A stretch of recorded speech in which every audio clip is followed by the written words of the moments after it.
This is Medusa grilled calamari that was on the menu for 16 years. I can see why it was so popular. I made the same calamari as I did for the fried calamari. I washed it, took the purple skin off, soaked it in buttermilk and a little bit of my house seasoning. You can use salt and pepper and let that go a day. I've got some pesto. We've done a show on that. I made some Pomodoro sauce here. Basically, sauteed onion, garlic, olive oil, a little bit of fennel, salt, and San Marzano tomato.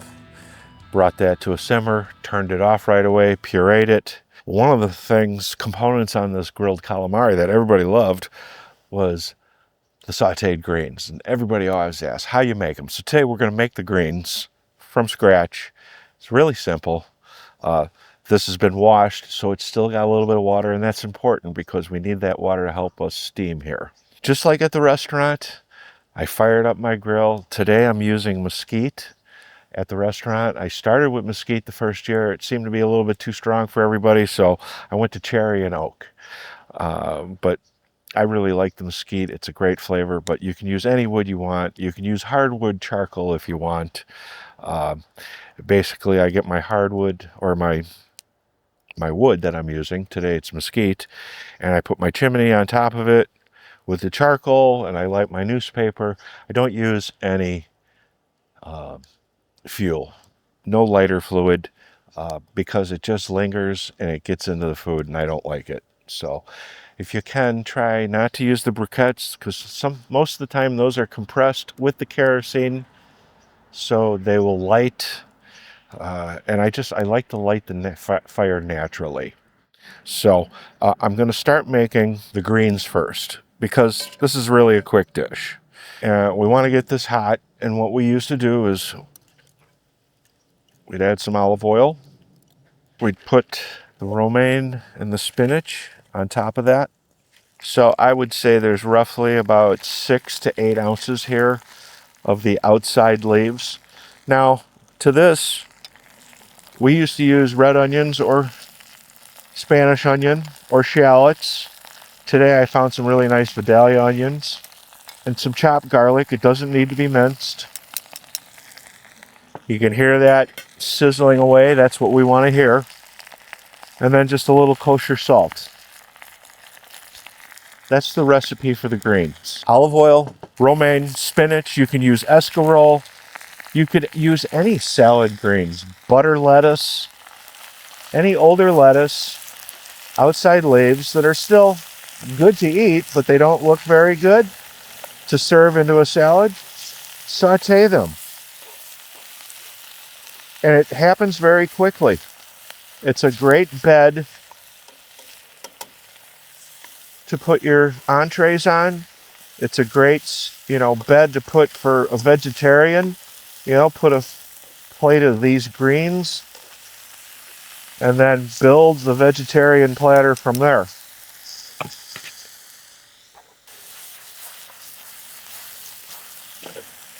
And this is how far we would take them. We take it to here at the restaurant. Now I've got an oiled towel here. I'm going to oil a little bit more, because whenever you're doing seafood or anything really, you don't want this on your calamari. If you're uncomfortable doing it with your hand, you can use the tongs. Now the thing about using wood is it burns very hot. It burns for a long time. So a little bit goes a long way. Okay.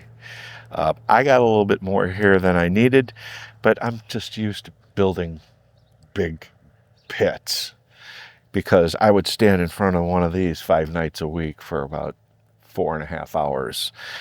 It shoots off about 1,100 degrees. That's why I wear a headband, and it's usually wet.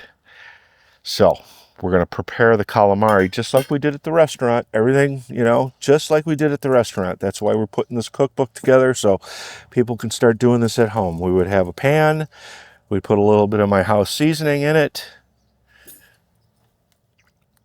We'd have these tubes and tentacles already separated. 2, 4, 6 we would do on the tubes. And we'd try to get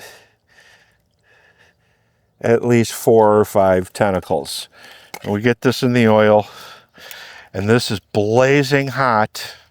So I'm going to wait and set up my plates first. So Pomodoro sauce we did. It's the onion, garlic, fennel, and we'd put that on there just like a pizza. We'd put the tomato sauce down. Then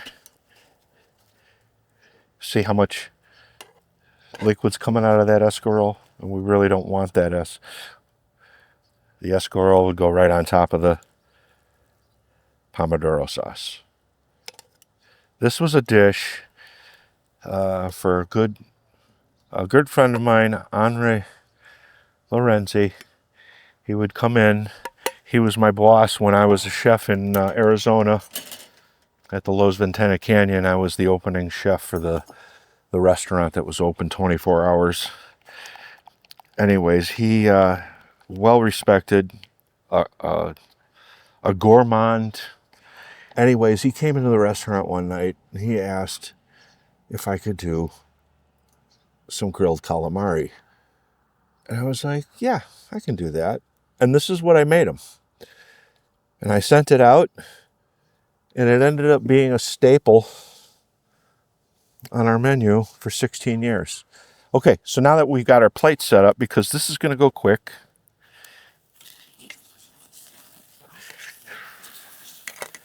you don't want to cook the calamari for too long, because the longer you cook it, the tougher it's going to get. It's one of those, it's like the fried calamari. It's a la minute.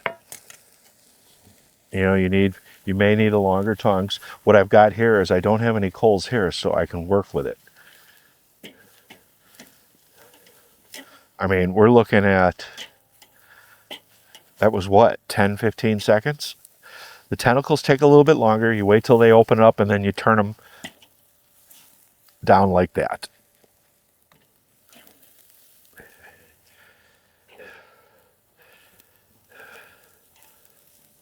Pour the juice out.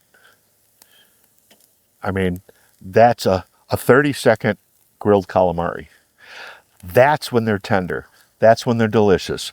We marinated it in the buttermilk. That helped break it down as well. See, now I'm working on the side of the grill so I don't have to reach over those coals. And you want to get the tentacles crispy. And these went right on top in the middle.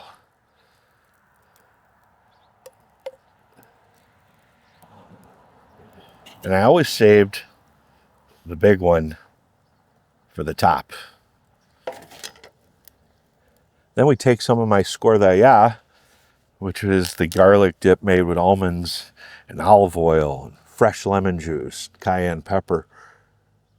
And I'd put a little dollop on here, because this sauce with any seafood, it gets served at Greek funerals. You know, at Greek funerals, they fry fish and they do broiled fish. Then they have a big pan of greens and rice pilaf and Greek roasted oven potatoes and a big, huge Greek salad. And then at the end of the buffet, they got this bowls of the scordaia. We use scordaia instead of tartar sauce on our fish. So, you know, every time you go to a Greek funeral, you can expect to get a garlic dip with your fish. So here it is. This is Medusa calamari. I'm going to make another one because it's just so quick and easy. 2, 4, 6. You know, you really don't want to do this ahead of time. You want to do it right before you eat. You know, there were some people that liked it well done and crispy, and that's no big deal. You know, you eat it the way you like to. But if you want it tender and delicious, we never left it in this marinade for more than 2 days. You know, you can over marinate.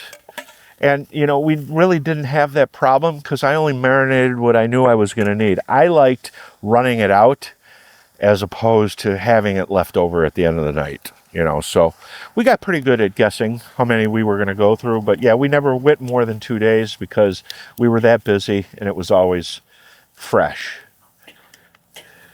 Again, I mean, look how quick that is. I've got my longer tongs at the restaurant. but I do have a longer pair, so please don't feel sorry for me. And yeah, the tentacles always take a little bit longer because you want to make sure that they're cooked. You know, and there's a beak in there that you squeeze out. These came already cleaned, but if you have the ability to go to a fishmonger and get fresh squid in the tank, I know in Chicago there's plenty of retail seafood stores. There's not one here in Lake Geneva, but you know, you can peel the skin off or not. When I told you about the calamari, if you leave the skin on, it just gives you a more pronounced flavor of squid. I like that. That purple skin leaves a nice flavor of squid. So then we put these on top of our escarole and we hit it with the scordeya. There's so much lemon in this, you don't need to serve this with lemon. I'm sorry, Zach. I mean, that just cuts right through there. A little pesto, a little scordy, a little tentacle.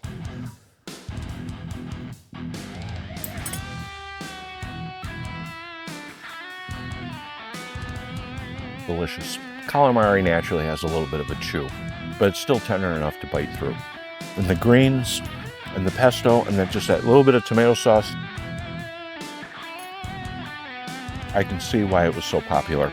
We'll see you next week. Thanks for your support. I really appreciate it. That's a wrap, Zach.